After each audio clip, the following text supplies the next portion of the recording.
Hello നമസ്കാരം friends.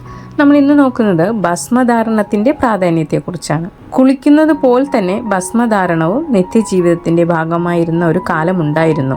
പൂർണ്ണ വിശ്വാസത്തോടെ ഒരു നുള്ളു ഭസ്മം നെറ്റിയിൽ ചാർത്തിയിട്ട് പഴമക്കാർ പ്രാർത്ഥനയ്ക്ക് ഇരിക്കുമായിരുന്നുള്ളൂ. പ്രാർത്ഥനയിൽ വിശ്വാസത്തിനുള്ള അതേ സ്ഥാനം ഭസ്മത്തിൽ ഔഷധാംശത്തിനുമുണ്ട്.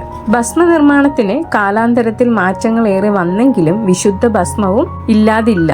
പുല്ലു മാത്രം തിന്നുന്ന പശുവിൻ്റെ ശുദ്ധമായ ചാണകം ശിവരാത്രി നാളിൽ ഉമിയിൽ ചുട്ടെടുത്ത് കിട്ടുന്ന ഭസ്മം വെള്ളത്തിൽ കലക്കി ഊറിയത് വീണ്ടും ഉണക്കി ശിവന് അഭിഷേകം ചെയ്ത ശേഷമാണ് സാധാരണ ഭസ്മം നെറ്റിയിൽ ചാർത്താനായി സൂക്ഷിച്ചു വെക്കുന്നത്. ഭസ്മം നനച്ചോ നനയ്ക്കാതെയോ ധരിക്കാറുണ്ട്. ഇങ്ങനെ കുറിയിട്ടാൽ ശരീരത്തിലെ ദുർനീര് വലിച്ചെടുക്കാനും ശരീരോഷ്മാവ് കുറച്ച് ആരോഗ്യം വർദ്ധിപ്പിക്കാനും ഭസ്മത്തിന് ശക്തിയുണ്ടെന്ന് തെളിഞ്ഞിട്ടുണ്ട്.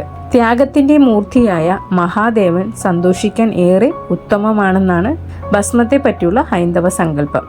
നെറ്റി, കഴുത്ത്, തോള്, മുട്ട്, കാലിൻ്റെയും കൈയിൻ്റെയും ആണി തുടങ്ങിയ സ്ഥലങ്ങളിലാണ് ഭസ്മം സാധാരണ ധരിക്കേണ്ടതെന്ന് പറയുന്നു.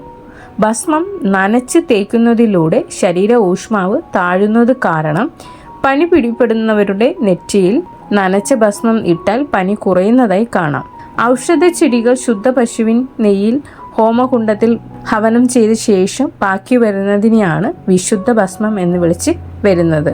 ഭസ്മം ധരിക്കുന്നത് തന്നെ വികൃത സങ്കല്പമായി കരുതി പോരുന്ന പുതിയ കാലത്ത് ശരീരം മുഴുവൻ ഭസ്മം പൂഷണമെന്ന് പറയുന്നത് കേൾക്കുമ്പോൾ തന്നെ പറയുന്ന ആൾക്ക് എന്തോ കുഴപ്പമുണ്ടെന്നേ കേൾക്കുന്നവർ കരുതത്തുള്ളൂ. എന്നാൽ ഈശ്വര സാമീപ്യം ഇതിലൂടെ ലഭിക്കും എന്നൊരു വിശ്വാസമാണ് ഇതുവഴി അടിച്ചേൽപ്പിക്കുന്നതെങ്കിലും ഉപരി മറ്റൊരു ബലമാണ് ഭസ്മധാരിക്ക് ലഭ്യമാകുന്നത്. നെറുകയിൽ ഭസ്മം ധരിച്ചാൽ അവിടുത്തെ നീർക്കെട്ട് മുഴുവൻ അത് വലിച്ചെടുത്ത് നീക്കം ചെയ്യുമെന്ന് ഭസ്മധാരണ വിധിയിൽ നിന്നും പലരും മനസ്സിലാക്കിയിട്ടുണ്ട്. എന്നാൽ അതിന് ശരീരം മുഴുവൻ പൂശി വൃത്തികേടാക്കണോ എന്നൊരു ചോദ്യം വന്നാൽ ഉത്തരം കൊടുക്കേണ്ടത് സ്വാഭാവികമാണ്. ഏറ്റവും കൂടുതൽ നീരിറക്കത്തിന് സാധ്യതയുള്ള സ്ഥാനമാണ് പിൻകഴുത്ത്. അതുകൊണ്ടാണ് അവിടെ ഭസ്മം പൂശേണ്ടതിൻ്റെ ആവശ്യകത പറഞ്ഞിട്ടുള്ളത്. കാതുകൾക്കും പ്രധാനപ്പെട്ട സവിശേഷതയുണ്ട്. ശരീരത്തിലെ 72,000 നാഡികളും ഒത്തുചേരുന്ന മർമ്മസ്ഥാനമാണ് മനുഷ്യ ശരീരത്തിലെ കാതുകൾ.